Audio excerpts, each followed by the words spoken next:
We're big fans of the rather stylish Volvo V60 estate here in Carbuyer, and if you've already watched that review, you could be forgiven for wondering why I'm about to do another one.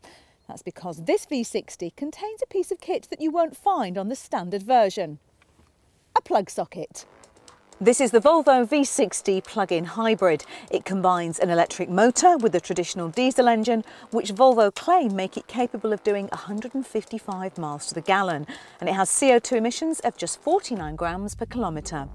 The hybrid is unrecognisable from the standard version, making it a good choice for those of us who like the idea of adopting the latest technology without having to make a song and dance about it. Here at the front is a 2.4 litre diesel engine that produces 212 horsepower. Now this isn't where you fill it up with diesel, it's where you plug your V60 into the mains. It's going to take 4 hours to charge the batteries, which are located here at the back, along with the electric motor, which powers the rear wheels, making this all-wheel drive.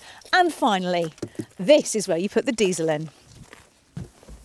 Inside it's all very familiar and very Volvo, luxurious, comfortable, well built and well equipped, with an extremely intuitive media, navigation and car information system, climate and cruise control, all of which can be operated either from the central panel or from the steering wheel. There's plenty of adjustment in both the steering wheel and the seats, along with lots of stowage compartments and of course cup holders.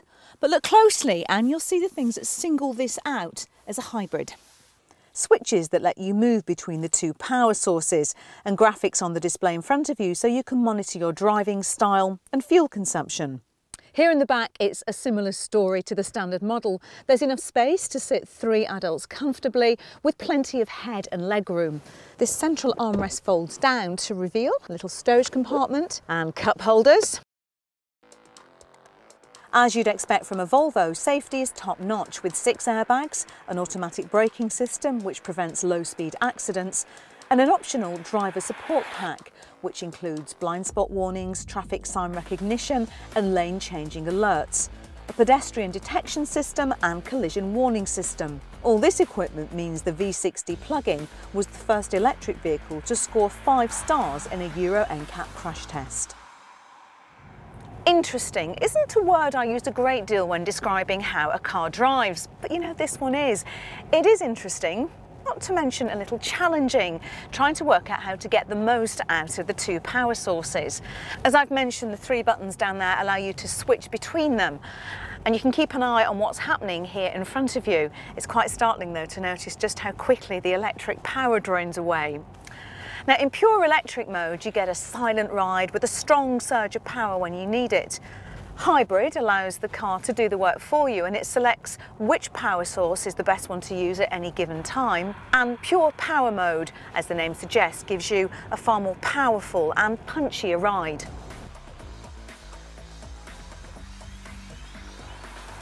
Now let's talk about that fuel economy figure, because sadly the reality is that you won't get anywhere near 155 miles to the gallon driving this car in the real world. The electric motor may be capable of a 31-mile driving range, but I got far less than that out of it, probably down to the fact that I like to drive around in the middle of winter with the car's heater on, and I also quite like to plug my iPod in and be able to listen to music. It's only going to be a realistic option to run this off pure electric power if you do a short and very predictable daily drive, and also if you're happy to wear a few extra layers on a cold day. What all that means is that the reality of how many miles you get to the gallon depends on where you drive the car, how you drive it, and also what the weather is like on the day that you drive it. But having said all that, the fuel economy is still excellent and its emissions are less than even the most efficient Toyota Prius, meaning that you won't have to pay any road tax. There is a trade-off for this improved efficiency though. You probably won't want to push this Volvo too hard because the extra weight of the batteries in the back does have an impact. It feels much heavier going into corners and obviously isn't as nimble as the standard car, making you very aware of bumps and lumps in the road. Another thing you notice is the increase in volume levels as it switches over from the lovely, peaceful electric motor to that rather rumbly diesel. Really, it's a shame that the hybrid system doesn't come with Volvo's new 4-cylinder D4 engine, as it's much quieter than this old 5-cylinder. Now, one of the downsides is the boot. The standard V60 estate doesn't exactly have class-leading space, and it's been compromised even more on the hybrid to make way for all the batteries which are under there. There's less of a trade-in on boot space in the Mitsubishi Outlander plug-in. And that brings me to the main downside. It may be relatively inexpensive to run, but it's very expensive to buy, and it costs a lot more than the practical Outlander. And when you think about it, you can pick up a Volvo V60 estate with a diesel engine that will give you 75 miles to the gallon for 2/3 of the price. Still, if your pockets are deep and your heart is set on a hybrid, then this stylish Swedish estate could be the car for you. If you're after a plug-in hybrid, then click on the video windows to check out our reviews of the Mitsubishi Outlander PHEV and the BMW i3 range extender. And don't forget to click on our logo to subscribe to our channel.